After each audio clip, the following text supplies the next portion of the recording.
29 መዝሙረ ማዕረግ። እስራኤል እንዲህ ይበል፣ ከልጅነቴ ጀምሮ ብዙ ጊዜ አስጨነቁኝ። በእርግጥ ከልጅነቴ ጀምሮ ብዙ ጊዜ አስጨነቁኝ፣ ዳሩ ግን ድል አላደረጉኝም። አራሾች ጀርባዬን አረሱት፣ ትልማቸውንም አስረዘሙት። እግዚአብሔር ግን ጻድቅ ነው፣ የክፎችን ገመድ በጣጥሶ ጣለው። ጽዮንን የሚጠሉ ሁሉ አፍረው ወደ ኋላቸው ይመለሱ። ገና ከመብቀሉ እንደሚደርቅ በጣራ ላይ እንደበቀለ ሳር ይሁኑ። ደግሞም ለአጫጅ እጁን ለነዶ ሰብሳቢ እቅፉ እንደማይሞላ ይሁኑ። መንገድ አላፊዎችም የእግዚአብሔር በረከት በእናንተ ላይ ይሁን፣ በእግዚአብሔር ስም እንባርካቸዋለን አይበሉ ይላል። ይሄ መዝሙር ለየት ያለ መዝሙር ነው። እስካሁን ያየናቸው በልመና ጀምረው በድል እና በምስጋና ይደመድማሉ። ይሄ ደግሞ በልመና ጀምሮ የእርግማን መዝሙሮች የምንላቸው አሉ አይደለ? በእርግማን አይነት ግጥም ይጨርሳል ማለት ነው። ስለዚህ እናየዋለን። ቁጥር 1 እንደዚህ ይላል፣ እስራኤል እንዲህ ይበል ይላል። ይሄ ያው ለጉባኤው የሚቀርብ ጥሪ ነው አይደለ? የመዝሙር መሪው ወይም ደግሞ ጸሎቱን የሚመራው ሰው ጉባኤው ፊት ይቆምና እስራኤል እንዲህ ይበል ይላቸዋል። ትዝ ይላቸዋል 124 ላይም ይሄ ገጥሞናል። 124 ላይም በቅብብሎሽ የሚዘምሩት መዝሙር ነው። ስለዚህ እኛም ይህንን እናስተጋባለን ዛሬ ማለት ነው። እስራኤል እንዲህ ይበል ስላችሁ ከዛ እኔ ካልኩ በኋላ ትሉልኛላችሁ። እስራኤል እንዲህ ይበል፣ ከልጅነቴ ጀምሮ ብዙ ጊዜ አስጨነቁኝ። በእርግጥ ከልጅነቴ ጀምሮ ብዙ ጊዜ አስጨነቁኝ፣ ዳሩ ግን ድል አላደረጉኝም። አሜን። ስለዚህ ቁጥር 1 ጉባኤው ከመሪው ጋር የሚለው መዝሙር ነው እና ጉባኤው ይህን ጉዳይ ጠንቅቆ ስለሚያውቅ የምር ይጸልዩታል፣ ያውቁታል። የመጡበት ጎዳና ከልጅነታቸው ጀምሮ ከወጣትነት ወራቶቻቸው ጀምሮ የተጨነቁትን ጉዞ ያውቁታል፣ የተጨነቁበትን ሕይወት ያውቁታል። ስለዚህ አብረውት ይዘምራሉ እና ምንድን ነው እስራኤል እያለ ያለው? ራሱን እንደ አንድ ነው አይደል የሚጠራው፣ ግን ህዝበ እስራኤሉ ነው የሚጸልየው። ህዝበ እስራኤሉ ምን ይላል? እኛ ህዝብ ከሆንን ጀምሮ ከልጅነታችን ያኔ ትንሽ መንጋ ከሆንን ጀምሮ የሚያስጨንቀን ነገር ብዙ ነበር ይላል እና እኛ በታሪክ እናውቃለን አይደለ? እስራኤላውያን ገና ህዝብ ከመሆናቸው ጀምሮ ከጥንት ከአብርሃም ዘመን ጀምሮ ብዙ የሚያስጨንቋቸው ጎረቤት ሀገሮች አሉ፣ ጠላቶች አሉ፣ ህዝብ እንዳይሆኑ የሚፈልጉ ሊረግሟቸው የሚነሱ አሉ። ባለፈው ሳምንትም አይተነዋል። በልዓም ራሱ ይህ ህዝብ ተሰብስቦብኛል ብሎ ባላቅ ሲነግረው እንዲረግመው ነበረ። ህዝብ እንዳይሆን እንዲበታተን፣ ምድሪቱን እንዳይወርስ እንዲያደርገው የሚፈልግ አንድ ግለሰብም ነበረ እና ያኔ ከነዓንን ከመውረሳችን ጊዜ ጀምሮ ይላል እግዚአብሔር ከነዓን እናንተ ነው ከማለቱ ጊዜ ጀምሮ ህዝብ ናችሁ ብሎ ከመረጠን ጊዜ ጀምሮ በጣም ብዙ ጊዜ ተጨንቀናል ይላል እና ምን እያለ ነው? ዘንድሮም ይሉታል እስራኤላውያን፣ ለምንድን ነው መከራ የበዛብን እንደ ህዝብ ይላሉ። በተለይ የናዚን ዘመን ጭቆናውን ሲያስቡ፣ በናዚ ጊዜ የደረሰባቸውን ብዙ አይነት እንግልት ሲያስቡ፣ ከዚያም ጊዜ ዘመን በፊት ከአሶር ጀምሮ ከባቢሎን ጀምሮ ግብፃውያን እንደጨቆኗቸው ሲያስቡ፣ በየዘመናቱ የሚነሱባቸውን ጠላቶች ሲያስቡ ለምንድን ነው እስራኤል ከሌሎች ህዝቦች ተለይታ ምትጨቆነው ብሎ ያስባሉ። ለምንድን ነው ምንጨቆነው ይላሉ። ከዛ ያው አስተማሪዎቻቸው መልስ ሲሰጧቸው እግዚአብሔር ስለመረጣችሁ ነው ይላቸዋል። ለምን እግዚአብሔር ሌላ ሰው አይመርጥም? ለምን ሌላ ህዝብ አይመርጥም ይላሉ እነሱ እንደምላሽ። ምንድን ነው ይሄ የደረሰባቸው? እግዚአብሔር ለስራ መርጧቸዋል አይደለ? ለስራ ተመርጠዋል። ለድነት አይደለም የተመረጡት። ስለ ምርጫቸው ስናወራ እግዚአብሔር እስራኤል ብቻ እንድትድን አድርጎ አይደለም የመረጣት። እስራኤል ድና ሌሎችን እንድታድን ነው የተመረጠችው። ስለዚህ ይሄ ታስክ፣ ይሄ ስራ በጣም የጠላቶችን ትኩረት ይስባል። የተመረጠችበት መመረጥ፣ የተጠራችበት መጠራት የአገልግሎት ስለሆነ የጠላቶቿን ትኩረት ትስባለች። በመጠራቷ ብቻ አስጨናቂዎች ይበዙባታል። ምክንያቱም ተዘልላም ከተቀመጠች ስራውን ትሰራለች ማለት ነው፣ ታከናውነዋለች። እግዚአብሔር የሰጣትን ተልእኮ ትሰራዋለች። ለህዝብ ብርሃን ትሆናለች፣ ለህዝብ ጨው ትሆናለች፣ ብዙ ነገር ታከናውናለች። ስለዚህ እሱን የማይፈልጉ ጠላቶች ሁልጊዜ ያስጨንቋታል። ተዘልላ እንድትቀመጥ አይፈቅዱም። ልክ በቃ ወረስኩ ተቀመጥኩ ደስ ብሎኝ ልኖር ነው ስትል አስጨናቂ ይመጣባታል። ልክ በቃ በሰላም ኖሬ የእግዚአብሔርን ሐሳብና ፈቃድ አገለግላለሁ ስትል እስራኤል ይመጡባታል። ጠላቶች አስጨናቂዎች ይመጡባታል። ሰላሟን አይፈልጉም። እና ይሄ ነገር የሚደጋገምባት ከልጅነቷ ጀምሮ ነው። እስራኤል ከልጅነቷ ጀምሮ ገና ሕዝብ አድርጎ እግዚአብሔር ሲጠራቸው ጀምሮ በቃ አስጨናቂ ይበዛባታል። በየዘመናቱ አስጨናቂ ይመጣባቸዋል ከሌላው ሕዝብ በጣም በተለየ መንገድ። ይሄ የዛዮኒዝም ትምህርት አይደለም። ዛዮኒስቶች ሰሞኑን ወይም ደግሞ ከፍልስጤም ጦርነትን በፊት ብዙ የሚናገሩት ነገር አለ። እግዚአብሔር ምድሪቷን የሰጠን ለፖለቲካ አጀንዳ ነው፣ ስለዚህ ሌላ አይነት ህዝብ እኛ ምድር ውስጥ መግባት የለበትም ብሎ ብዙ አይነት ሀሳብ የሚያራምዱ ሰዎች አሉ። እሱ ሳይሆን እየተናገረ ያለው እስራኤል የተመረጠችው ለመንፈሳዊ ተግባር ነው። መንፈሳዊ ተግባሯ ህዝብን ማዳን ነው። ህዝብን የምታድነው ከሁሉም አህዛብ መንግስታት በሙሉ ነው አይደለ? ፍልስጤምም አለችበት፣ ግብጽም አለችበት፣ ባቢሎንም አለችበት። ሁሉም ህዝብ ሊድን ይገባዋል። እስራኤልን አይተው እግዚአብሔርን ማየት መቻል አለባቸው። እስራኤል አገልግሎቷ ይሄ ነው። ብርሃን ሆነች የምንለው የእግዚአብሔርን አምሳል ስታንጸባርቅ ነው። ግን እስራኤል የተመረጠችበት መመረጥ ያልተረዱበት አካሄድ ነበር አይደለ? የሆነ የዘረኝነት አስተሳሰብ ያደርጉትና እኛ ስፔሻል ስለሆንን የተመረጥ ነው ማለት ይጀምራሉ። ስፔሻል ስለሆኑ አይደለም የተመረጡት፣ ልዩ ስለሆኑ አይደለም። እግዚአብሔር ህዝብን ሁሉ ይወዳል። ህዝብን ሁሉ ወደ ራሱ መሰብሰብ ይፈልጋል። እና ህዝብን ለመሰብሰብ የጠራት አገልጋይ እስራኤል ሆና ነው አሁን የጠላቶቿን ትኩረት መሳብ የጀመረችው። ስለዚህ በኤርሚያስ ምዕራፍ 2 ላይ ስለ ልጅነት ወራቶቿ ትናገራለች። በወጣትነት ወራቶቿ እግዚአብሔርን አፍቅራ እንደተከተለችው ከዛ በኋላ ያው እድሜዋ ሲጨምር ያው እምነቷን ደግሞ በእግዚአብሔር ላይ ያላት እምነት ሲሸረሸር እንደነበር ኤርሚያስ ይናገራል። ሕዝቅኤልም በሕዝቅኤል 23 ላይ ገና በወጣትነቷ ዘመን እግዚአብሔር እንደጠራት፣ በወጣትነቷ ዘመን እንዳጫት፣ በዛ በቃ ማንም ሳይነካት እግዚአብሔር በድንግልና ዘመኗ የራሱ እንዳደረጋት ይናገራል በነቢያቶቹ። ስለዚህ እግዚአብሔር የመረጣቸው እስራኤላውያንን ለስራ እንደሆነ እናያለን። የጠላቶቻቸውም ትኩረት የተሳበው ስራውን እንዳይሰራ እንደሆነ እናያለን ማለት ነው። ስራው የእግዚአብሔር ተልእኮ ነው። የእግዚአብሔር ተልእኮ ደግሞ ህዝብን ወደ ራሱ መሰብሰቡ ነው አይደለ? ህዝብ ሁሉ እንዲድን መፈለጉ ነው። እና በእርግጥ ከልጅነቴ ጀምሮ ብዙ ጊዜ ያስጨነቁኝ፣ ዳሩ ግን ድል አላደረጉኝም ይላሉ። ድል አላደረጓትም። ምክንያቱም የያዛቸው ስለያዛቸው አይደለ? እግዚአብሔር ይዟቸዋል። እግዚአብሔር ደግሞ ክንዱን በእነሱ መግለጥ ይፈልጋል። እቺ ትንሽ ህዝብ የምትባለዋን እስራኤልን ይዞ እስራኤል የሱን ስም የእግዚአብሔርን ስም እየጠራች ስትኖር ከጠላቶቿ ሁሉ የምትተርፍበት መንገድ ነበረ።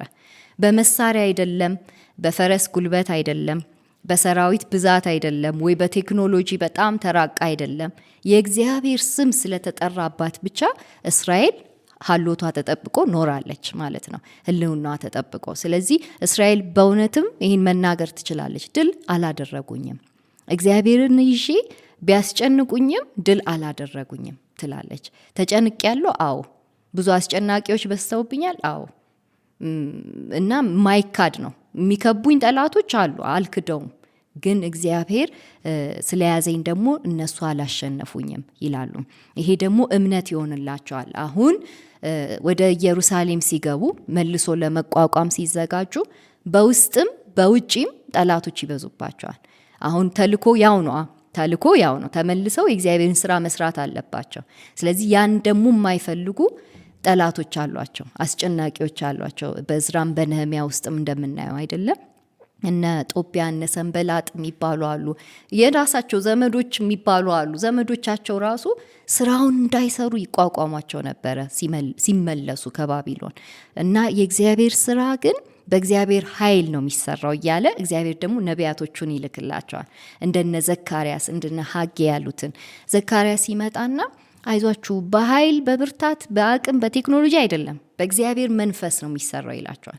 በእግዚአብሔር መንፈስ ሁሉንም ነገር እንገነባዋለን፣ እንሰራዋለን፣ ለእግዚአብሔር ክብር ደግሞ እናውለዋለን እያሉ ነቢያቶቻቸው እያበረቷቸው በመመለስ ዘመን ውስጥ መልሶ መቋቋምን በእምነት በጸሎት እየጀመሩት እንዳለ እናያለን ማለት ነው።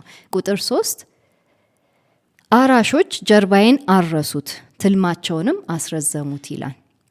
ይሄም ጉባኤው የሚጸልየው ጸሎት ነው። አራሾች ጀርባዬን አረሱት ትልማቸውንም አስረዘሙት አሉ። እኔን ባሪያ አድርገው ቦታውን ማልማት የሚፈልጉ አሉ ይላል። ይህን ነጥብ ደግሞ ከዚህ ቀደምም ተነጋግረነዋል አይደል? የእስራኤል አምላክ እግዚአብሔር ኤደንን ተክሎ ለሰው ልጆች ይሰጣል አይደለ? የሌሎች ጎረቤት ሀገር አማልክት ግን ኤደንን ባሪያዎች ናቸው የሚተክሉት። ባሪያዎች በልፋታቸው ጥረው ግረው ኤደንን የመሰለ ነገር ለአማልክቶቻቸው መስራት መገንባት አለባቸው ይላሉ። ስለዚህ የኛ አምላክ ልዩ የሚያደርገው እያሉ ነው እስራኤላውያን፣ ባሪያ የሚያደርግ አይደለም።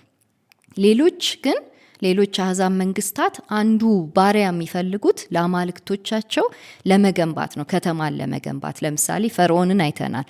ቢያንስ 4 ከተሞችን በእስራኤላውያን ጀርባ በሌሎች ሰዎች ጀርባ ቆርቁሯል አይደለ? እነ ራምሴ የሚባሉ እነዛን ከተሞች በሙሉ ያሰራቸው ባሪያዎችን ተጠቅሞ ነው። እንደ በሬ ጠምዷቸው ነው አይደለ? ያረሰው የራሱን መከር ለማስገባት ህዝቡን ነው ያሳረሰው፣ ህዝቡን ነው ያስለፋው ያፈጋው። እና በነሱ ደም በነሱ ላብ በነሱ እንባ የተገነቡ ከተሞች ናቸው ግብጽ ያደረጓት። የእስራኤል አምላክ ግን ራሱ ይተክልና ኑ ግቡ ይላቸዋል። ኤደን ውስጥ ኑ ያለፋችሁበትን ውረሱ ይላቸዋል። ያልተከላችሁትን ያለፋችሁበትን ላብ ያላወጣችሁበትን ኑና ውረሱና ከኔ ጋር በህብረት ኑሩ ይላቸዋል። ከኔ ጋር ህብረትን አጣጥሙ ይላቸዋል የእስራኤል አምላክ። እና እነዚህ ሰዎች ምንድን ነው የሚያደርጉት? ጀርባዬ ላይ የጫኑት ቀንበር ጀርባዬን እየቆረጠው እያረሰው ለነሱ ፈጋን። የት ነበሩ እነዚህ ሰዎች? ባቢሎን ነበሩ። የባቢሎንን ከተማ ማለምለም ነበረባቸው፣ መስራት ነበረባቸው። በባርነት ለ70 ዓመት ቢያንስ ማገልገል ነበረባቸው። እና እዚህ ጋር ትልማቸውን አስረዝመው አንገታቸው ላይ ጫንቃቸው ላይ ጭነው አረሱብን ይላል። እስራኤል በነጠላ ቁጥር አድርገው እየተናገሩ ነው። እኔ እያለ ህዝበ እስራኤሉ እየተናገረ ነው። ሁሉም ላይ የደረሰ። ስለዚህ ከግብጽ ባልተናነሰ መንገድ ባሮች እንደነበሩ እናውቃለን። ባቢሎን ውስጥም ተጨንቀው እንደነበር እናውቃለን። ብዙዎቹ መስራት የሚችሉትን ያሰሯቸው ነበረ። ንጉሱን ማገልገል የሚችሉትን ባለሟሎች አድርገው ንጉሱ ጋር ያሰሯቸው ነበር፣ እንደነ ዳንኤል እና ጓደኞቹ አይደለ? እና ያ ዘመን አሁን አለፈ፣ ያ ዘመን እግዚአብሔር በቃችሁ ብሎ ወጣን እያሉ ነው። ድል እንዲያደርጉብን እስከ መጨረሻ ባሪያ አድርገው በቃ እስከ መጨረሻ እዛ እንድንኖር አልፈቀደም እያለ ነው የሚናገረው። ቁጥር 4 እሱን ነው የሚነግረን። እግዚአብሔር ግን ጻድቅ ነው ይላል። እግዚአብሔር ግን ጻድቅ ነው። በቃ ያ ዘመን እንዲያልፍ አደረገ። በጽድቁ ያንን ጸጋ ሰጠንና አለፈልን። እዛ እንድንጠፋ አላደረገም። እዛ እንድንበሰብስ በቃ በባርነት አረንቋ ውስጥ እንድንቀር አልፈቀደም ይላል። ምን አደረገልን? የክፉዎችን ገመድ በጣጥሶ ጣለልን ይላል። ገመዳቸውን በጣጠሰው።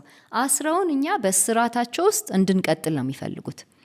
እንዲህ አንተማ ከባቢሎን አትወጣም፣ እዚቹ ለባቢሎን እያገለገልክ ሊሉን ነበር የሚፈልጉት። ጥሪያችን ግን እኛ ምንድን ነው?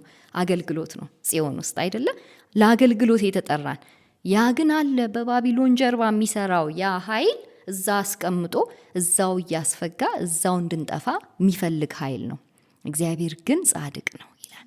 ይበጣጥሳል ይላል። በቃ ሲል ደግሞ እግዚአብሔር በቃ ብሎ ደግሞ እንወጣለን። አትችልም፣ ልጆቼን እዚህ አትጨርሳቸውም፣ ጉልበታቸውን አትበዘብዝም ሲል ደግሞ ይበቃል። ለግብጽ ፈርዖን እንዳደረገው የባቢሎንንም ገዢ እንደዚህ በቃ ይለዋል፣ በጣጥሶ ይጥለዋል እያለ ይናገራል። የእምነት መግለጫውን ያሰማል። ቁጥር 5 ጽዮንን የሚጠሉ ሁሉ አፍረው ወደ ኋላቸው ይመለሱ ይላል። ጽዮን ከተማይቱ ነች አይደለ? በኢየሩሳሌም ያለችው የእግዚአብሔር ተራራ ያለባት ስፍራ ነች። ጽዮን የምትወክለው የእግዚአብሔርን ሀልወት ነው፣ የእግዚአብሔርን ሙሉ መገኘት ነው አይደለ? እግዚአብሔርን ስንፈልገው ፊታችንን ወደ ጽዮን ነው የምናቀናው ይላሉ። ምክንያቱም ጽዮን ላይ ሰለሞን የገነባው የእግዚአብሔር ቤተ መቅደስ አለ፣ የእግዚአብሔር ሀልወት ያረፈበት ስፍራ አለ። ስለዚህ ጽዮንን መጥላት ማለት ከተማይቱን ዝም ብሎ መጥላት ሳይሆን የእግዚአብሔር መገኘት ያለበትን ቦታ መግፋት ማለት ነው። ያንን ቦታ የሚገፉ አሉ፣ የእግዚአብሔርን ንግስና የማይቀበሉ አሉ። ከነዚህ መካከል የእስራኤል ጠላቶች አሉበት፣ እንደነ ባቢሎን እንደነ አሶር ይገፋሉ፣ ጽዮንን ነገር ይገፋሉ። ልክ የእግዚአብሔርን ቶራ እንደሚገፉት ሕጉን እንደሚገፉት ሁሉ ይህንንም ስፍራ ይገፋሉ። ስለዚህ እነዚህ ሰዎች ወደ ጽዮን ነው የምንሄደው፣ አሁን መልሰን ልንቋቋም ነው፣ እዛ ቦታ ላይ የእግዚአብሔርን ቤት እንሰራለን ስንል አይፈልጉም፣ ሊያስቀሩን ይፈልጋሉ። እንደገና ጽዮንንም ያጥላሉብናል። አይ አንተ ፋራ፣ እዚህ ባቢሎን ቤት መስርተ የለ ትዳር መስርተ የለ እዚህ ቅር እንጂ ይላሉ፣ ያክፋፋሉ። የጽዮንን ኮንሰፕት አይገባቸውም፣ አይረዱትም። ጽዮን ምን እንዳለ አይረዱትም። ለምን ተራራ እየቧጠጥክ ትኖራለህ? እዛ ጽዮን ለመሄድ ሊትራሊ ተራራ መቧጠጥ ይጠይቃል፣ ማድረግ ይጠይቃል። ስራ አለው ጽዮን መሄድ። የጽዮን ቦታ ላይ ለመድረስ የሚጠይቀው ዋጋ የሚያስከፍለው ነገር አለ እና እነሱ አይገባቸውም፣ ይጠሉታል፣ አይገባቸውም፣ ይገፉታል። ግን እነሱ ናቸው በኋላ ወደ ኋላቸው የሚመለሱት። እኛ ወደ ኋላ አንመለስም። የያዝነውን መንገድ ይዘን ወደፊት አቅንተን እንቀጥላለን እያለ ነው። እነሱ አፍረው ወደ ኋላቸው ይመለሳሉ ይላል። ይሄ ደግሞ ከመዝሙር 1 ጀምሮ የሚነግረን ሐሳብ ነው አይደለ? የእግዚአብሔርን ሕግ የሚገፉ እነሱ እንደ ዛፉ ተተክለው አይኖሩም አይደለ? በንፋስ ጠራርጎ እንደሚወስደው ትቢያ ናቸው ይለናል። በቃ መጨረሻቸው ይሄ ሞት ያለበት መንገድ ነው። የጽዮንን ጎዳና ላይ ግን ግንባራቸውን ያቀኑትን እግዚአብሔር ዘላለማዊ ሕይወት ያወርሳቸዋል እያለ ይቀጥላል። የሱ ቅጣይ ነው ይሄም ሐሳብ። ቁጥር 6 እነዛ የሚደርስባቸውን ይነግረናል። ገና ከመብቀሉ እንደሚደርቅ በጣራ ላይ እንደበቀለ ሳር ይሁኑ ይላል። ታውቃላችሁ አይደል? ጣሪያ ላይ የሚበቅል ሳር ፀሐይ በአንድ ጊዜ ያደርቀዋል። ስለ መድረቅ ደግሞ መዝሙር 1 ላይ አይተናል ሲያነጻጽረው ሕይወቱ። የኛ በውሃ ዳር የተተከልነን የነሱ ደግሞ ገለባ ናቸው ይላል። ከዛ እዚህ ጋም ደግሞ ያመጣውና እኛ በጣም በቃ ጽዮን ገብተን እየለመለምን ምንቀጥለን ይላል። እነሱ ግን እዚህ አሸንዳ ላይ ሳር ሲበቅል አይታቸው አይሆነ አሸንዳ ላይ እሱ ሳር እንደሱ አይነት ሳር ናቸው። ልክ ጧት ስታዩት አረንጓዴ ሆኖ አብቦ በጣም በቃ በሚገርም ሁኔታ ማየውን ቦታ ላይ በቅሎ ስታዩት እንዴ ይሄ ነገር ትላላችሁ። ግን ፀሐይ ይመታውና ይደርቃሉ ይላል። እንደዚህ አይነት ሳር ናቸው። የነሱ የህይወት ዘይቤ እንደዚህ አይነት ሳር ይመስላል። አሁን ሲታይ ልምልም ብሎ በቃ ያጨበጨበ ይመስላል፣ የደረሰ ይመስላል፣ ፍሬ የሚያወጣ ይመስላል። ግን ፍሬ የለሽ ህይወት ነው ይላል። ፍሬ የሌለው ነው፣ መባከን ነው።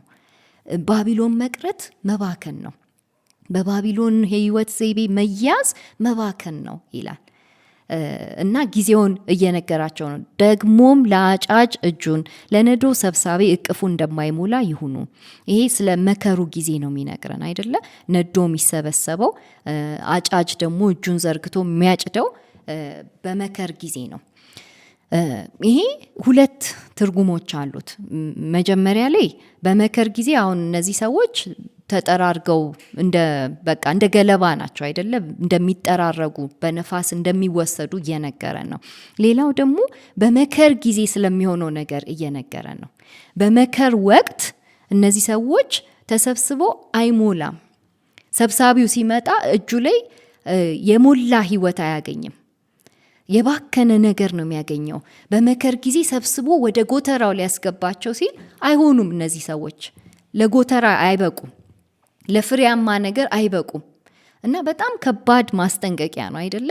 የመከሩ ጌታ ሲመጣ ለመከሩ ጌታ የሚበቁ አይሆኑም እያለን ያለው። አይሆንም፣ የኖሩት ህይወት የማይሞላ ነው እያለን ያለው። ከዛ ቁጥር 8 መንገድ አላፊዎችም የእግዚአብሔር በረከት በእናንተ ላይ ይሁን፣ በእግዚአብሔር ስም ባርካችኋለን አይበሉ ይላል።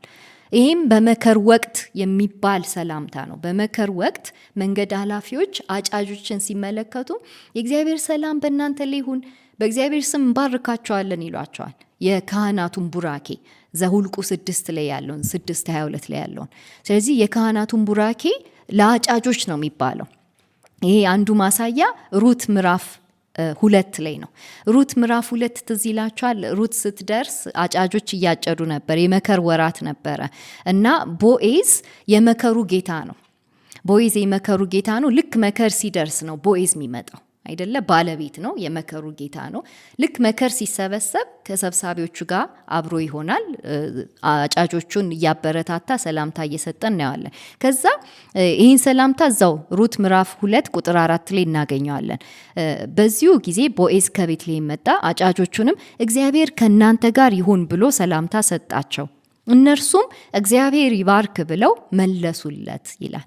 የመከር ጊዜ ሰላምታ እንደሆነ እያሳየን ነው። ስለዚህ 129 ላይ በመከር ጊዜ የእግዚአብሔር ስምና የእግዚአብሔር በረከት ይባላል አይደለ? ልክ ካህናቱ ቡራኬውን ሲናገሩ የእግዚአብሔር ፊት በእናንተ ላይ ያብራ ሲሉን በዚህ መንገድ ነው ስሜ በእናንተ ላይ የሚያርፈው ብሏቸዋል። ዘሁልቁ 6 ላይ አይደለም? የእግዚአብሔር ስም ደግሞ ተከትሎ የሚመጣው ነገር አለ። ስም ብቻ አይደለም። በስሙ ውስጥ ድነት አለ፣ ኃይል አለ፣ ጸጋ አለ፣ ብዙ የምንቀበለው ነገር አለ። የእግዚአብሔር ስም ሲያርፍብን የእግዚአብሔር ስም ተሸካሚዎች ነን ስንል የእውነትም እየተሸከምን ነው። ስሙ ያለውን ኃይል እየተሸከምን ነው። ስለዚህ እዚህ ጋር እነዚህ ሰዎች ለመከሩ ስላልበቁ ለመከሩ ሰላምታ የሚያቀርቡ ሰዎች የእግዚአብሔር ስም ከነሱ ጋር እንደሌለ ያስተውላሉ ይላሉ። የእግዚአብሔር ስም በሕይወታቸው አልተመነዘረም፣ አልተሸከሙትም እያለ ነው። ቦዔዝ የመከሩ ጌታ በመከሩ ጊዜ ሲመጣ አጫጆቹም ይባርኩታል፣ እሱም ይባርካቸዋል። መከር እያስገቡ ነው። መከር እያስገቡ ነው አይደለ? መከሩ እየገባ ነው። በጣም የሚገርም ሚስጥር፣ በጣም ወደፊት የሚከናወን ነገር የሩት መጽሐፍ ውስጥ እየተከናወነ ነው። ማለትም የእንግዳ ሕዝብ ተሳትፎ እናያለን። ሩት ሞዓባዊት ነች፣ ግን መከሩ ላይ እየተሳተፈች ነው አይደለም? መከሩ ላይ እየለቀመች ነው። ግን እሱ ምን ይላታል? ወደ ውስጥ ትግባና በደንብ ትልቀም፣ ከሚሰበስቡት መሃል ትሁን። ምክንያቱም እሷም ልትሰበሰብ ስለሆነ የመከሩ አካል ልትሆን ስለሆነ እያለ የመከሩ ጌታ ሲፈቅድላት እናያለን። ስለዚህ ያንን ነው የሚነግረን። እነዚህ ሰዎች በመከሩ ጊዜ ነዶ ሰብሳቢው እንደዚህ መከሩን አጭዶ የሚሰበስበው አለ። ልክ እንደዚህ አጭዶ ሲሰበስብ የእግዚአብሔር ስም የተቀመጠባቸውን ሰዎች ሲሰበስብ እነሱ ላይ ስሙን አያየው። እነዚህ ሰዎች ላይ የሚታየው ባቢሎን የሚል ነገር ነው። ትተው የመጡት ነገር በቃ ያ የማረካቸው ወይም ደግሞ የባቢሎን የህይወት ዘይቤ ማረካቸውን ይመስላሉ። ስለዚህ ለነሱ የእግዚአብሔር በረከት አይሆንም ይላል። የእግዚአብሔር በረከት ደግሞ በቃል ውስጥ ምንድን ነው? ሀልዎቱ ነው አይደለ? መገኘቱ ነው። የእግዚአብሔርን በረከት አጡት ማለት ራሱን እግዚአብሔርን አጡት ማለት ነው። ኤደንን አልወረሱም ማለት ነው። ኤደን ውስጥ አይገቡም። እግዚአብሔርን ወራሾች አልሆኑም። ለምን? በመረጡት ምክንያት አይደለ? የመረጡት ህይወት እዛ ስለሆነ ጽዮንን አልመረጧትም። ወደ ጽዮን ለመውጣት አልፈለጉም። የሚጠይቀውን ህይወት የሚጠይቀውን ዋጋ ለመክፈል ዝግጁ አልነበሩም እያለ ይናገራል። በዚሁ መንፈስ ወደ 130 እንለፍ። መዝሙር 130 መዝሙረ ማዕረግ። እግዚአብሔር ሆይ ከጥልቅ ወደ አንተ እጮሃለሁ። ጌታ ሆይ ድምፄን ስማ። ጆሮዎች የልመናዬን ቃል የሚያደምጡ ይሁኑ። እግዚአብሔር ሆይ ኃጢአትን ብትቆጣጠር ጌታ ሆይ ማን ሊቆም ይችላል? ነገር ግን በአንተ ዘንድ ይቅርታ አለ፣ ስለዚህም ልትፈራ ይገባሃል። እግዚአብሔርን ደጅ ጠናለሁ፣ ነፍሴም በትዕግስት ትጠብቀዋለች፣ በቃሉም ተስፋ አደርጋለሁ። ዘባዳሪ ንጋትን ከሚጠባበቅ ይልቅ ዘባዳሪ ንጋትን ከሚጠባበቅ ይልቅ ነፍሴ ጌታን ትጠባበቃለች። በእግዚአብሔር ዘንድ ምሕረት በእርሱም ዘንድ ማዳን አለና። እስራኤል ሆይ በእግዚአብሔር ተስፋ አድርግ፣ እርሱም እስራኤልን ከኃጢአቱ ሁሉ ያድነዋል። አሜን። 130 ላይ እንደ 129ኙ አይነት የሱ ቅጣይ ሆኖ 129 ላይ የምናገኛቸው ሰዎች ማለትም 129 ላይ የተደመደመበት አይነት ሰዎች መሆን አልፈልግም የሚል ሰው ነው የምናገኘው።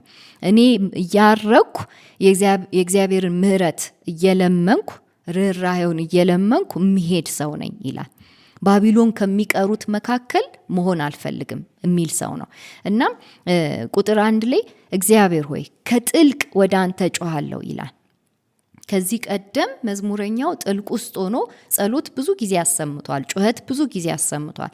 ለምሳሌ መዝሙር 71 ገና ወደ ባቢሎን ግዞት ውስጥ ሊገቡ ሲሉ ያለ ነው አይደለ? መዝሙር 71 ላይ ቁጥር 20 ብዙ መከራና ጭንቅ ብታሳየኝም ሕይወቴ እንደገና ታድሳለ ይላል።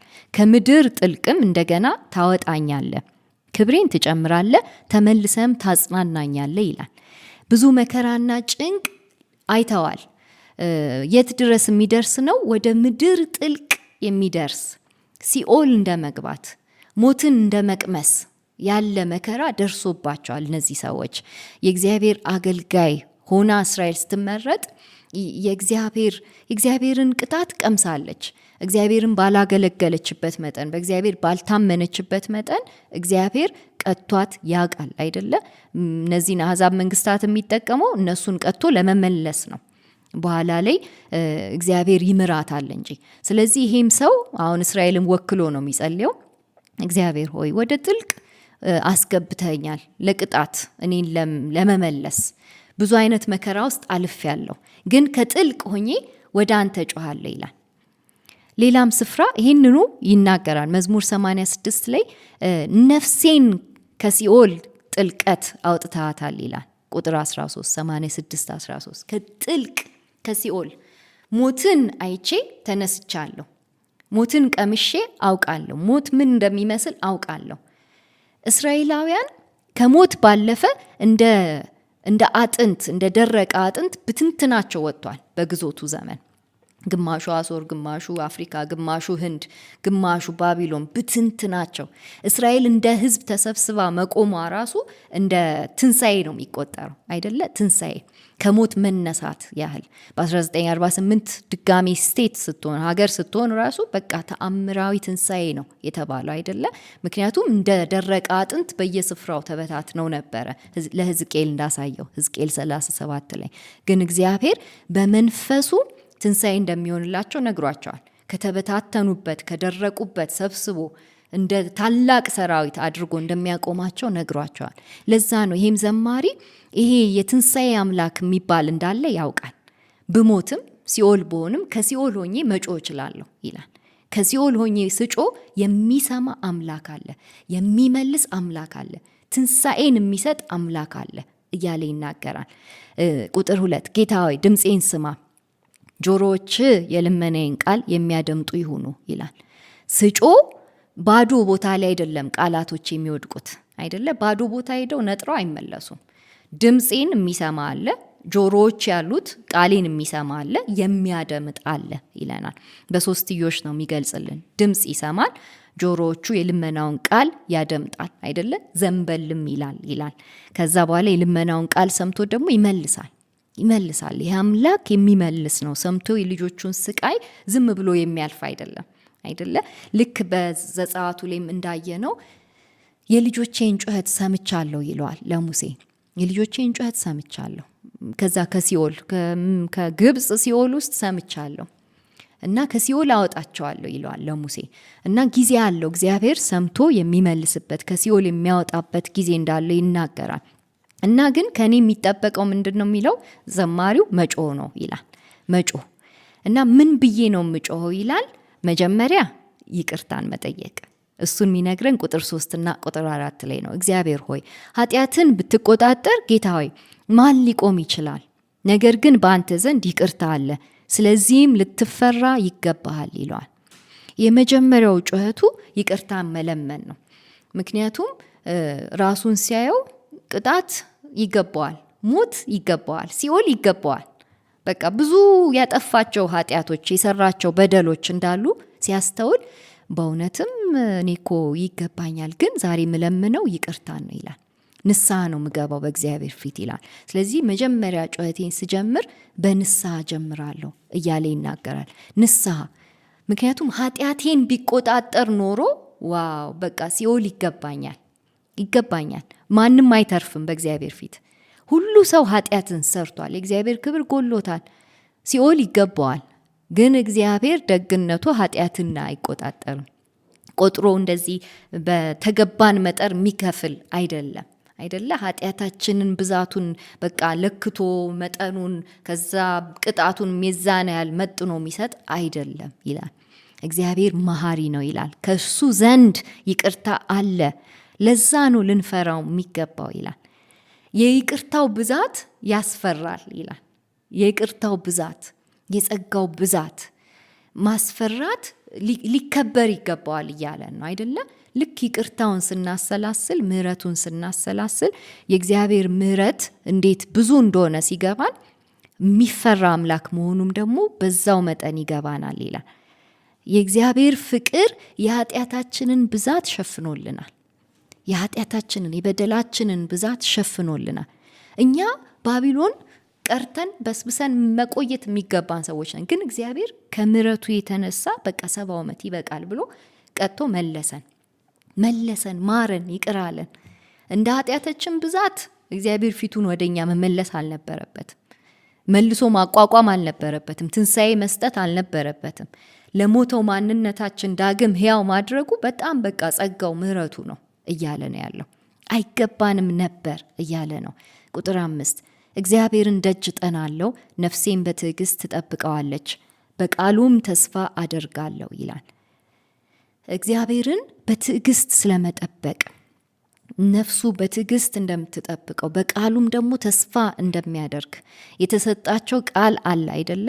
ከአብርሃም ዘመን ጀምሮ የተሰጣቸው ቃል ምድር እንደሚሰጣቸው፣ መንግስት እንደሚሰጣቸው፣ መሲህ እንደሚሰጣቸው ነው። 3 ተስፋ።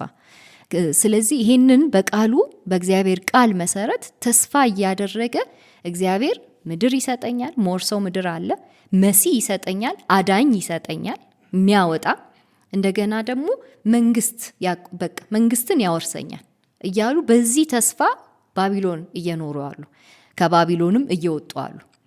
እና የጀመሩት ጉዞ በእግዚአብሔር ቃል ላይ በተደረገ ተስፋ ነው። የእግዚአብሔር ተስፋ አዳኝ ይሰጣቸዋል፣ ንጉሥ ይሰጣቸዋል፣ ምድርን ትወርሳላችሁ የሚለው ነው። እኛም እንደዚህ አይነት ተስፋ ነው የተሰጠን በልጁ በኢየሱስ በኩል። ስለዚህ ይህንን ተስፋ አድርጎ ይሄ ዘማሪ የጌታን ነገር በተስፋ እንደሚጠብቅ ይነግረናል። ከዛ ይህን ተስፋውን ፉል ሰርክል የሚመጣው 131 ላይ ነው። 131 ላይ ልክ ሕፃን ልጅ ጠብቶ ሲጨርስ በእናቱ ጉያ እንደሚያርፍ እኔም በቃል ውስጥ ሳርፍ የሚሰማኝ እረፍት እንደዛ ነው ይላል።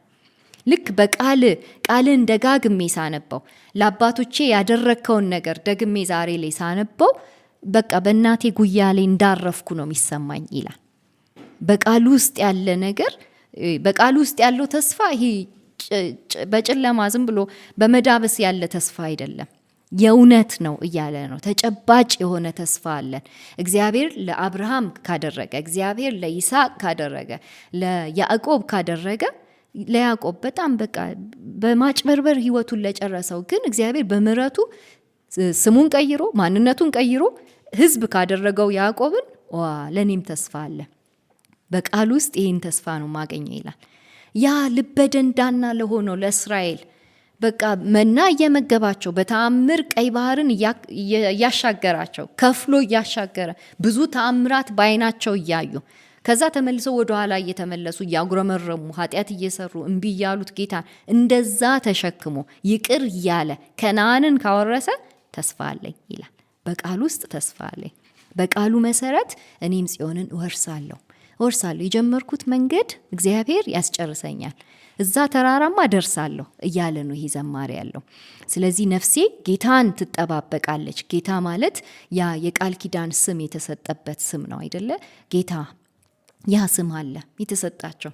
ይህን ስም ይዘው የማያፍሩበት ስም ነው። ይህን ስም ይዘው የሚወርሱበት የሚገቡበት አይደለ? የእግዚአብሔር ማዳን የሚገለጥበት ስም ነው። ይሄ ትልቅ የሆነው ስም። ይህን ስም ይዘው አያፍሩምና ይሄም ሰው ያንን ይደግማል። ቁጥር 7 በእግዚአብሔር ዘንድ ምሕረት በእርሱም ዘንድ ማዳን አለና እስራኤል ሆይ በእግዚአብሔር ተስፋ አድርግ እርሱም እስራኤልን ከኃጢአቱ ሁሉ ያድነዋል ይላል። በእግዚአብሔር ዘንድ ምሕረት አለ ይለናል። ይሄ እንደ አዝማች ነው አይደለ? ምክንያቱም ቁጥር 4 ላይ በአንተ ዘንድ ይቅርታ አለ ብሏል። ያንን ነው የሚደግምልን። በእግዚአብሔር ዘንድ ምሕረት አለ፣ በእግዚአብሔር ዘንድ ይቅርታ አለ። ከኛ የሚጠበቀው መጮ ነው። እየማረን ምሕረቱ እየበዛልን ጸጋው እየበዛልን መንገዳችንን መቀጠል ነው ከኛ የሚጠበቀው። እግዚአብሔር ከሲኦል ያወጣል። እግዚአብሔር በቃ ሞቻለሁ አሁን ምንም በቃ ተስፋ የለኝም ከምንልበት ነገር ያወጣል። ሲያወጣም አይቼዋለሁ። በአባቶች ዘመን አይቻለሁ፣ በራሴ ህይወት አይቼዋለሁ። እኛ እንደ ህዝብ እናውቀዋለን፣ ሲያወጣ እናውቀዋለን፣ ትንሣኤ ሲሰጥ እናውቀዋለን፣ የትንሣኤው መንፈስ መጥቶ ህይወት ሲጨምርብን እናውቀዋለን ይላል። ስለዚህ በእግዚአብሔር ዘንድ ምሕረት አለ፣ እመኑኝ ምሕረት አለ ይላል። ማዳን አለ። የጌታን ስም ጠርቶ ድነት ነው የሚከተለው። ጌታን ተማምኖ ጌታን ጠብቆ ያፈረ የለም። ከጌታ ጋር ተጣብቆ የሚሄድ ሰው ድነቱን ነው የሚያየው። የመጨረሻ ያ የድነቱን ልክ ነው የሚያየው። ስለዚህ እስራኤል ሆይ በእግዚአብሔር ተስፋ አድርግ ይላል፣ ይመክራቸዋል። እስራኤል በእግዚአብሔር ላይ ያላትን ተስፋ መጣል የለባትም ይላል አይደለም? ተስፋዋን መጣል የለባትም። በሌላ ላይ ተስፋ ማድረግ አይቻልም። በስጋ ለባሽ ላይ በፍጹም ተስፋ ማድረግ አይቻልም። ቂሮስ ከባቢሎን ውጡ ፈቅጃለሁ ብሎ የፋርስ መንግስት የፋርስ የሚድ ንጉስ ፈቀደላቸው። ከዛ ገንዘብም ሰጣቸዋለሁ ሄዳችሁ መልሳችሁ ተቋቋሙ ሲላቸው በቃ ባካፕ አለን ምድራዊ መንግስት ይመራ ንጉሱ አለ ምናምን ብለው ሲወጡ ነቢያትን ይልክላቸዋል ጌታ። ተስፋችሁን በእግዚአብሔር ላይ ብቻ አድርጉ ይላቸዋል። ማንም ምድራዊ ኃይል መልሶ አያቋቁማችሁ። ማንም ምድራዊ ኃይል ትንሣኤ አይሰጣችሁም። ማንም ምድራዊ ኃይል ጽዮን አያደርሳችሁም። እና በፈረስ ጉልበት በሰራዊት ብዛት ወይም ደግሞ በሰረገላ አትታመኑ፣ በእግዚአብሔር ስም ብቻ ታመኑ ይላቸዋል። ልክ እንደ መዝሙር 24። ስለዚህ አሁንም ይሄ መዝሙር ይደግመዋል። በእግዚአብሔር ላይ ብቻ ተስፋችሁን አድርጉ። እና ምን ያደርጋል እግዚአብሔር? ይሄ በጣም ትንቢታዊ የሆነ አረፍተ ነገር አለ ቁጥር 8 ላይ እርሱም እስራኤልን ከኃጢአቱ ሁሉ ያድነዋል ይላል። አያችሁ፣ ህዝበ እስራኤሉ የሚያስፈልጋቸው ድነት ከዚህ ቀደም ከግብጽ መውጣት ነው። ከዚህ ቀደም ከባቢሎን መውጣት ነው። አሁን ግን የምር የሚያስፈልጋቸው ድነት ከኃጢአት መውጣት ነው። ህዝቡ የሚያስፈልገው ድነት እሱ ነው። ከምድራዊ ነገር ነፃ ወጥተው ግን ሁልጊዜ የሚወድቁበት ሲኦል አለ፣ ኃጢአት የሚባል ሲኦል። ከሱ ነው መውጣት ያለባቸውና ከዚህ የሚያወጣቸው ሙሴ አይደለም፣ ኢያሱ አይደለም፣ ማንም ምድራዊ መሲህ አይደለም፣ እነ ዲቦራ እነ ሳምሶን እነሱ አይደሉም። እግዚአብሔር ብቻውን ከኃጢአት ያድናቸዋል ይላል። እግዚአብሔር ከኃጢአት ሲያድናቸው ከሌላው ነገር ሁሉ በቃ ይተርፋሉ። ሌላው ተጨማሪ ነው፣ ሌላው በቃ በኋላ የሚከተል ነው እያለ ነው። የመጀመሪያ ዲል ማድረግ ያለባቸው እስራኤላውያን ከኃጢአት ጋር ነው። ኃጢአት ነው ባሪያ ያደረጋቸው እና ሲያዩት ፈርዖን ያረጋቸው ይመስላቸዋል፣ ወይ ባቢሎን ያረጋቸው ይመስላቸዋል ባሪያ ያረጋቸው። ግን የምር ባሪያ ያረጋቸው ኃጢአት ነው። ከኃጢአት ባርነት ከኃጢአት ቀንበር ነው ነፃ ሊወጡ የሚገባቸው። መጀመሪያ እንዲህ ያለው መሲህ ነው ሊላክላቸው የሚገባው። ስለዚህ እንዲህ ያለው መሲህ እግዚአብሔር ይልካል፣ ያድናቸዋል፣ ይልካል፣ ከኃጢአታችሁ ነፃ ያወጣችኋል። ከዚህኛው ባርነት ነፃ ከወጣችሁ ጽዮን እናንተ ናት፣ ጽዮን ላይ ተዘልላችሁ ትቀመጣላችሁ እያለ ይናገራል። ስለዚህ ይሄ እግዚአብሔር የሚልከው መሲህ 129 ላይ ልክ ጀርባዬን አረሱት ብሏል አይደል? እስራኤል ጀርባዬን አረሱት ይላል። ቀንበር እዚህ ጋር ጭነው እኔን ባሪያ ያደረጉኝ ይላል። ይሄ የሆነበት አንድ አገልጋይ ነው። እስራኤል ራሷን እንደ አገልጋይ አድርጋ ነው ያን የጸለየችው። ግን ይሄን በሙሉ አቅሙ መጸለይ የሚችለው ጌታችን ኢየሱስ ክርስቶስ ነው አይደለ? ጀርባው የታረሰው ኢየሱስ ነው። ቀንበር የተጫነበት ኢየሱስ ነው። ህዝቡን ለማገልገል የመጣው ነፃ ሊያወጣ የመጣው ኢየሱስ ነው። ለዛ ነው 130ም የኢየሱስ መዝሙር ነው። ከሲኦል ሆኖ የጮኸው ኢየሱስ ነው አይደለ? ድምፁ ተሰምቶለት ወደ ትንሣኤ የመጣው የኋለኛው እስራኤል ዳግማዊ እስራኤል ኢየሱስ ነው። እና በዳግማዊ እስራኤል ነው ኃጢአትን እግዚአብሔር የተወው። ኃጢአትን አልቆጣጠርም ብሎ የተወው በዳግማዊ እስራኤል በኢየሱስ ነው። ስለዚህ ይሄ ኢየሱስ በእውነትም ህዝቡን ከኃጢአቱ ሊያድን መጥቷል አይደለም? ይህም መዝሙር በሙሉ አቅሙ ሊጸልየው ሊዘምረው ይችላል። እኛ ደግሞ የኢየሱስ ተከታዮች ይህንን ኢየሱስን ስለተካፈልን በዛ ልብ ውስጥ ሆነን ነው ምንጸልየው ማለት ነው። በዛ ሆነን ይህም መዝሙር ዛሬ ላይም የኛ እናድርጓለን። እግዚአብሔር በእውነትም አድኖናል፣ ከኃጢአታችን አድኖናል። ይቅርታው በእውነቱ ብዙ ነው፣ ምህረቱ ብዙ ነው እያልን እንጸልያለን ማለት ነው። እግዚአብሔር ይመስገን። መዝሙር 131 ጥቂት ቁጥሮች ናቸው። መዝሙር 131 የዳዊት መዝሙረ ማዕርግ። እግዚአብሔር ሆይ ልቤ አልታበየም፣ ዓይኔ ከፍ ከፍ አላለም። ሐሳቤ ለአጉል ትልቅነት አልተነሳሳም፣ ከአቅሜም በላይ አልተንጠራራውም። ነገር ግን ነፍሴን ጸጥ ዝም አሰኘኋት። ጡት የጣለ ልጅ አርፎ እናቱ ላይ እንደሚቀመጥ ነፍሴ ጡት እንዳስተውት ሕፃን በውስጤ ጸጥ አለች። እስራኤል ሆይ ካሁን ጀምሮ ለዘላለም በእግዚአብሔር ተስፋ አድርግ ይላል። ቁጥር 1 ላይ ምን እያለ ነው? ኃጢአቱን ተናዘዘ፣ ጮኸ። ከቀደሙት ምዕራፎች እየመጣ ነው ያለው። እግዚአብሔርን ተስፋ አድርግ የሚለው ቁጥር 3 ላይ የሱ ማያያዣ እንደሆነ ያሳየናል። ከ130 ጋር የተያያዘ ነው። ስለዚህ አሁን ጮህ ያለው ንስሐ ገብቻለሁ፣ ከዛ በቃሉ ልቤን ጥያለሁ ብሏል እና በእግዚአብሔር ተስፋ ስላደረግኩ አሁን ልክ በቃ ጠብቶ እርክት እንዳለ ሕፃን ነኝ ይላል። እርክት ብያለሁ፣ ተረጋግቼ ራሴን አንተ ላይ ጥያለሁ ይላል እና እግዚአብሔርን በእናት ምስል ይስልልናል። በእናት ጉያ ውስጥ እንዳለ አድርጎ መዝሙረኛው እናቱ ላይ ትኝት ብሏል። እንደ ሕፃን ልጅ ታቅፎ ተኝቷል። ስለዚህ ለወደፊቱ አያስብም። ነገ እንዴት ይሆን? ነገ በምን መንገድ ነው የሚሄደው? የነገ አቅሜ እንዴት ይሆን? ነገ ምን ይገጥመኝ ይሆን? ምን ፈተና ይሆን? ምንድን ነው የሚያስጨንቀኝ ብሎ አያስብም። 129 ላይ ብዙ ከልጅነቱ ጀምሮ እንደተጨነቀ ነግሮናል አይደለ? ከልጅነቴ ጀምሮ አስጨነቁኝ ይላል። ከዛ ያን ያስርልናል፣ ወደ ልጅነቱ ይመለሳል። ከልጅነቱ ጀምሮ ቢያስጨንቁትም የልጅነት አምላኩ እንዳልጣለው እየነገረን ያለው የልጅነት አምላኩ ዛሬ ላይም በጉያ ውስጥ ሸሽጎት እንዳለ ይነግረናል። ለዛ ነው ቁጥር 1 ላይ ዛሬ ላይ ሳየው በትህትና ነው የእግዚአብሔርን ጥበቃ ማየው፣ አልታበይም፣ ከፍ ከፍ አላደርግም ዓይኔን ይላል። እንደ ትልቅ አድርጌ ራሴን አላይም። ያ የልጅነቴን ዘመን ነው ወደ ዛሬ ላይ ማመጣው ይላል። በልጅነቴ ዘመን ባንተ ትከሻ ብዙ ነገር አልፌ የመጣው ነኝ። ባንተ ምህረት፣ ባንተ ይቅርታ ታዝዬ የመጣው ነኝ። ዛሬም እንደ ልጅነቴ ዘመን ራሴን ዝቅ አደርጋለሁ ይላል። ሕዝብ ነኝ ብዬ አልኩራራም። መንግስት አቋቁም ያለው ብዬ አልኩራራም። በቃ እግዚአብሔር ያነሳኝ እንደሆነ፣ እግዚአብሔር ትንሣኤ የሰጠኝ እንደሆነ አምናለሁ። እሱን ደግሞ ወደ እውቅና አመጣዋለሁ ይላል። ስለዚህ ከአቅሜም በላይ አልንጠራራም። በተሰጠኝ ነው ምኖረው። እግዚአብሔር በሰጠኝ ልክ በዛ ልክ ነው ምመላለሰው ይላል። ቁጥር 2 ነገር ግን ነፍሴን ጸጥ ዝም አሰኘኋት። ይሄ እርካታ አይደለ? እርካታ ነው። ተርቦ የነበረ ሕፃን ልጅ የእናቱን ጡት ሲጠባ እርክት ብሎ ተረጋግቶ ይተኛል። ሰላማዊ እንቅልፍ ይተኛል። ልክ እንደዛ ነው መሆነው ይላል። ምክንያቱም ቃሉ ጋር በቃሉ ውስጥ ያለውን ነገር ተመግቦ ሲጨርስ ተስፋ አለኝ አለ አይደለ? ተስፋ አለኝ፣ አባቶቼን ያልጣለ አምላክ እኔ ጋር አለ ብሎ እርክት ብሎ እርግት ብሎ ወደ እንቅልፉ እንደሚሄድ ሕፃን ይሆናል ማለት ነው። ስለዚህ እንደ ሕፃን በውስጤ ጸጥ አለች ነፍሴ ይላል። ነፍሱ ታውካ ነበር አይደል? 129 ላይ ታውኮ ነበር። አስጨናቂዎች ከልጅነቴ ጀምሮ ገና ጡት ሳልጥል ጀምሮ እያልን ነበር የነገረን። ግን አሁን ተረጋጋ። ያ መቅበዝበዝ፣ በቃ ነገን ማሰብ፣ ተስፋ መቁረጥ፣ እምነት ማጣት የሚባሉትን ነገሮች ሲጥል እናያለን። አሁን ጸጥ ያደርገዋል በውስጡ ያለውን ነገር። ከዛ ቁጥር 3 መደምደሚያው ነው። እስራኤል ሆይ ካሁን ጀምሮ ለዘላለም በእግዚአብሔር ተስፋ አድርግ ይላል። 130 ላይ እንዳየነው ነው አይደለ? 130 ላይ እስራኤል ምን አይነት ጥሪ ነው የሚቀርብላት?